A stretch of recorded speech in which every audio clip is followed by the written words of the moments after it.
मई 1, 2024 Pakistan cricket board ने ICC को champions trophy का एक ड्राफ्ट शेड्यूल भेजा जिसमें इंडिया के सारे मैचेस लाहौर में प्लान किए गए थे।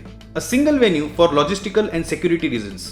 8 नवंबर 2024 अब तक चैंपियंस ट्रॉफी का शेड्यूल अनाउंस नहीं हुआ था और पीसीबी चेयरमैन मोहसिन नकवी ने सीधे कह दिया था कि वो हाइब्रिड मॉडल को एक्सेप्ट नहीं करेंगे। उनका कहना था अब तक हाइब्रिड मॉडल पर कोई डिस्कशन नहीं हुई है और हम इसे एक्सेप्ट करने के लिए तैयार भी नहीं है। 11 नवंबर 2024 आईसीसी ने पीसीबी को ऑफिशियली इन्फॉर्म किया कि Indian cricket team Pakistan travel नहीं करेगी as informed by the BCCI over mail. PCB का स्टांस अब तक यही था कि वो हाइब्रिड मॉडल को एक्सेप्ट नहीं करेंगे। इनफैक्ट ऐसे खबर सुनने में आया है कि Pakistan might even withdraw from the Champions Trophy. बहुत सारे स्पेकुलेशंस हो रहे थे। Was there even a possibility that India might skip the tournament completely? इस बात को ईसीबी चेयरमैन रिचर्ड थॉमसन ने क्लियर कर दिया, ये कहकर कि इंडिया के बिना चैंपियंस ट्रॉफी खेलना गेम के लिए अच्छा नहीं होगा, तो कोई ना कोई रास्ता निकालना पड़ेगा। ईसीबी के चीफ एग्जीक्यूटिव रिचर्ड गोल्ड ने भी इस बात को रीइटरेट किया कि टूर्नामेंट को इंडिया या पाकिस्तान के बिना ऑर्गेनाइज करना मुश्किल होगा बिकॉज ऑफ ब्रॉडकास्ट राइट्स। और अगर इंडिया के मैचेस पाकिस्तान में नहीं खेले जा सकते तो हमें और ऑप्शंस कंसीडर करने पड़ेंगे। Basically, he was hinting towards a possibility of a hybrid model. And by the way, ECB chief and chairman were in Pakistan itself when they made these statements.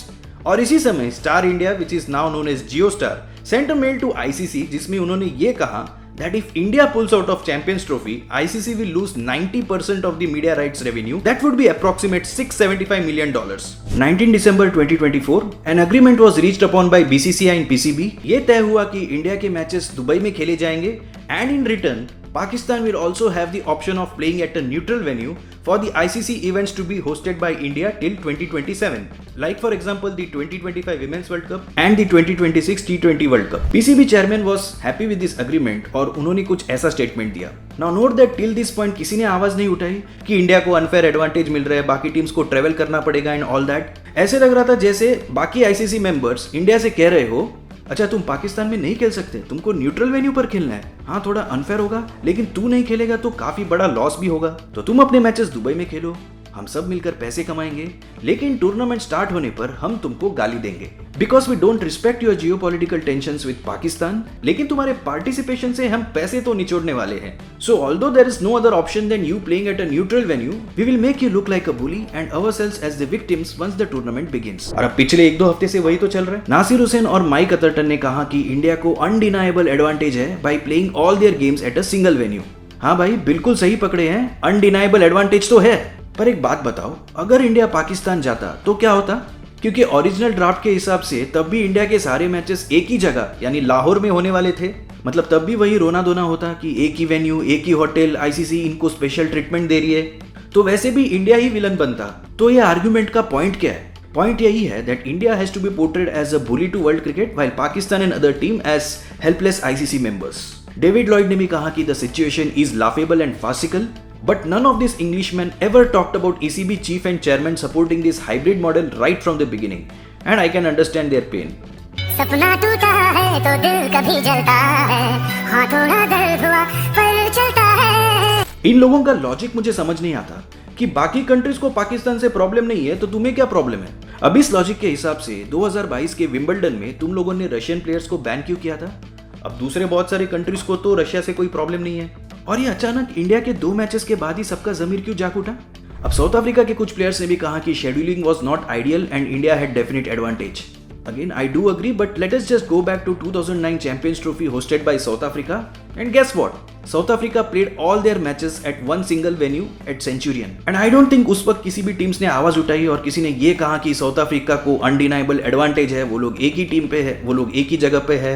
Everyone just focused on the cricket action. और अगर in any situation India ये tournament skip कर देता तो heavy financial losses होते और वो भी इंडिया पे ही ब्लेम किया जाता कि देखो इंडिया कितना सेल्फिश है, इनको पाकिस्तान से प्रॉब्लम है तो हम क्यों भुगते। और ये जो प्लेयर्स और एक्सपर्ट्स स्क्रिप्ट कर रहे हैं ना कि ये अनफेयर है and all that, I hope उनको ये पता है कि ये सब फिर से रिपीट होने वाला है 2026 T20 वर्ल्ड कप में, because based on the agreement तभी Pakistan will be playing at a neutral venue, so other teams including India would be flying to and fro. अब देखते हैं कि उस वक्त कितने लोग कंप्लेंट करते हैं।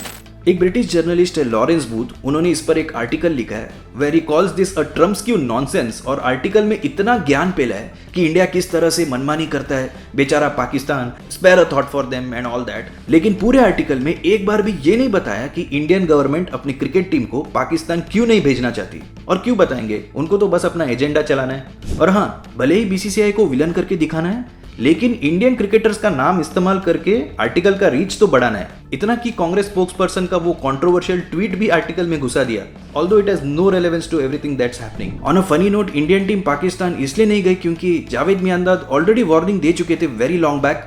When India refused to tour Pakistan for the Asia cup 2023 amid security concerns, Javed Miandad ने कहा, फॉरगेट सिक्योरिटी, अगर मौत आनी है तो आनी है।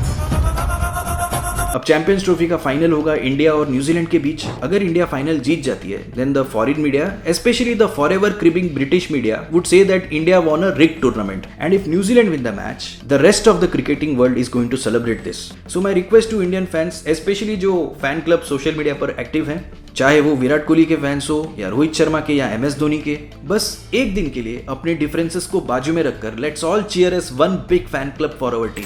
The cricket world wants India to lose and the least we can do is not fight among ourselves for one day and support our team as one big fan club of 1.3 billion. एक match, एक team, 1.3 billion fans, बस एक आवाज।